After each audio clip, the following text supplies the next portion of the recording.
আসসালামু আলাইকুম।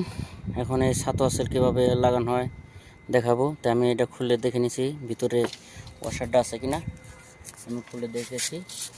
ঠিক আছে, এখন আমি ফিটিং করব। তো দেখা যাক কীভাবে ফিটিং করা হয়, আমি এক এক করে দেখাচ্ছি।